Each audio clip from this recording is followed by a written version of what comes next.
dealing with dry, arid conditions. But obviously the Lake Argyle rock wallabies, they got pretty lucky, prime real estate with a permanent body of water on their doorstep. But they can actually survive for a really long time without an actual drink of it. So what they would do in times of drought is they can chew on the bark and the roots of some of the native trees and shrubs.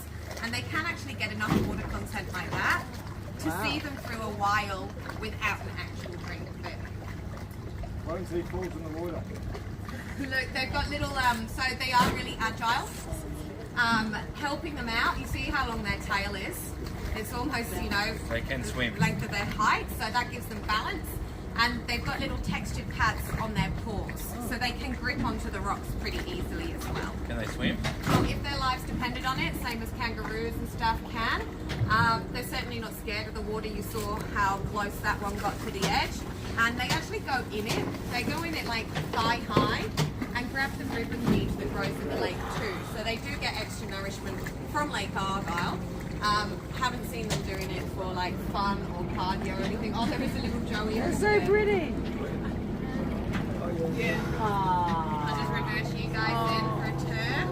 There's loads of them. So they do typically live in quite small mobs. This is a pretty good turnout today. There's normally around 4 adults or so in a particular mob. And what happens when they start having a lot of joeys, like this mob, they always are, they will start kicking out adult group members and replacing them with fresh ones. And the reason they do that, a couple of reasons. The main one, I'm sure you can all imagine what happens when the same family members live together and breed together for too long.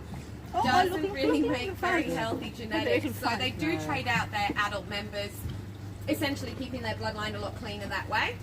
And they live in small mobs as well because it helps them to live more sustainably. You know, they're not overeating their resources.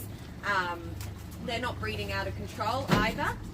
Something pretty cool that the females can do, they're capable of something called embryonic diapause. And what this means is, as well as having a joey developing in their pouch, did you spot a female over there who's got a bit of a saggy pouch going on? So as well as that joey developing in there, she can also store in there 2 fertilized embryos. And those embryos are dormant. They're ready for her to self-induce whenever she likes. Wow. So this means if they do find themselves in an area that is lacking in resources, maybe food or water, that female, she just can opt to hang on to those embryos for up to 7 years. Inducing them whenever she likes during that time, and she also has the ability to terminate them as well. So say her situation just didn't get any better, and it means from just that one initial encounter with the male, what's the difference? she can have 3 offspring from What's that better? one encounter. And when they do end up with 2 joeys of different ages, they can actually produce 2 different types of milk simultaneously. They've got 2 teats. So if you think of it as like newborn milk for the one in the pouch still, and toddler milk for the one hopping around on the ground. And this is all the macropods in Australia. This isn't just these guys, it's all the wallabies, kangaroos, wallaroos, all of it. Yeah. I didn't even know that. Oh, they have a little fight. Really? That's why they're like the numbers can skyrocket.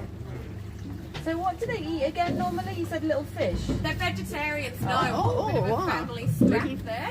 They're vegetarians, they eat their herbivores, they eat a lot of the native grasses and shrubs. Okay. Yeah. So what I'm giving them is just like mixed grain brew pellets. And that was the bone breaks. Alrighty, did we all manage to get a photo?